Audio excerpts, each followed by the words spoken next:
साथियों नमस्कार। आज हम स्टॉक एक्सचेंज कंप्लाइंसेस के ऊपर आपसे बात करते हैं। एज़ यू वेल नो कि ये फोर्थ क्वार्टर ख़त्म हो चुका है, तो अब आपको ईयरली कंप्लाइंसेस और क्वार्टरली कंप्लाइंसेस करनी है।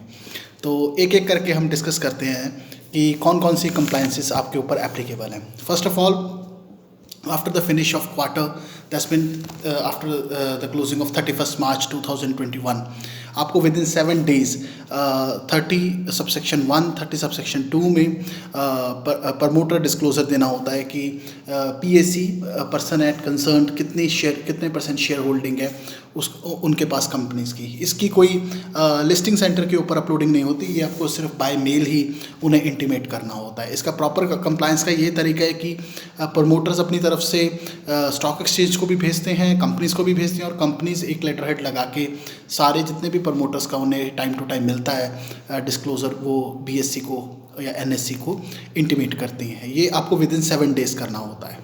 उसके बाद आपके पास ऊपर जो कंप्लायंस है वो 27 subsection 2 of loader 2015 corporate governance की है। ये इसमें ईयरली रिपोर्ट की आपको सबमिट करनी होती है अपनी कॉर्पोरेट गवर्नेंस, जो आपकी कंपनीज की है, आपके कितने डायरेक्टर हैं, कमेटीज़ कितनी हैं, कितनी मीटिंग्स हुई पिछले क्वार्टर में, और उसमें एक इसमें पूरा लंबा चौड़ा डिस्क्लोज़र जाता है कि आपने जो कमेटीज़ की कॉम्पोजिशन है वो मीट की या नहीं की, क्वारम्स आपकी मीट हुई या नहीं हुई, आपने वेबसाइट प्रॉपर मेंटेन की हुई है या नहीं की हुई है, आपके रिलेटेड पार्टी ट्रांजैक्शंस के ऊपर प्रॉपर डिस्क्लोजर्स लगे हैं या नहीं लगे हैं। तो ये सारा किसी ऑथराइज सिग्नेटरी डायरेक्टर या कंपनी सेक्रेटरी को सर्टिफाई करके स्टॉक एक्सचेंज को सबमिट करना होता है।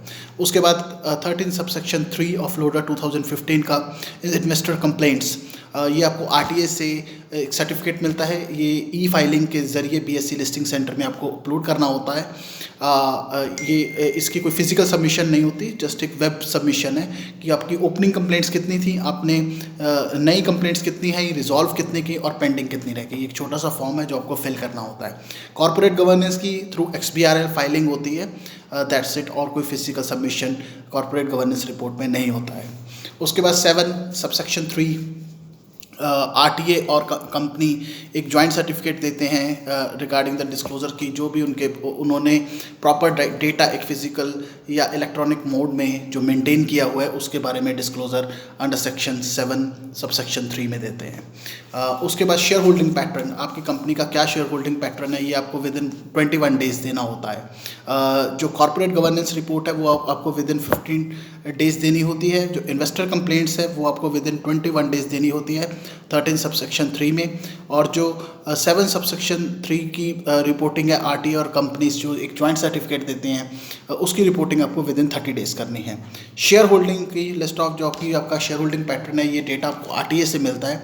ये आपको with in 21 days at the completion of quarter आपको सबमिट करना होता है कि प्रमोटर्स की आपकी क्या शेयर होल्डिंग है, पब्लिक शेयर होल्डिंग क्या है, प्रमोटर्स विद पैन नंबर्स, या अगर कोई share holder more than 1% hold करता है उसके थ्रू पैन नंबर आपको डिस्क्लोजर देना होता है।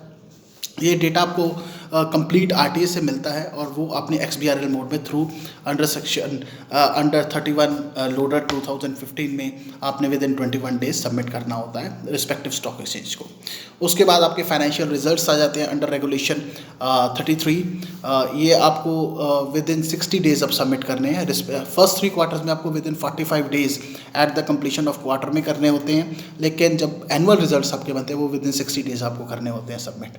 फिर 40 सबसेक्शन 9 ऑफ रेगुलेशन लोडर 2015 का एक PCS से आपको सर्टिफिकेट मिलता है, उसकी आपको फाइलिंग करनी होती है। इसका एक XBRL फॉर्मेट में भी फाइल आपको करना होता है, और 55A जो कि पहले ज़माने में चलता था अंदर द रीडिफाइन, आपको फिजिकल सबमिशन भी इसकी करनी होती है। जो PCS से सर्टिफिकेट मिलता है इसकी XBRL भी सबमिशन भी जाएगी और फिजिकल सबमिशन भी जाएगी with in 30 days at the finish off quarter. उसके बाद आपको 74 सबसेक्शन 5 में विद इन 21 days सबमिशन एक और कंप्लायंस है जिसकी आपको करनी होती है कि आपकी जो ट्रांसमिशंस हैं और सारी जो कंप्लायंस हैं with in the defined timeline आपकी ख़त्म हुई हैं। तो ये आपको सारी compliances with in respective time frame के ऊपर फिनिश करनी है। हम एक और सेशन कर देंगे जिसमें आपको ब्रीफ कर देंगे कि क्या कुछ पेनल्टीज़ हैं आपके ऊपर अगर आप ये कंप्लायंसेस पूरी नहीं करते हैं।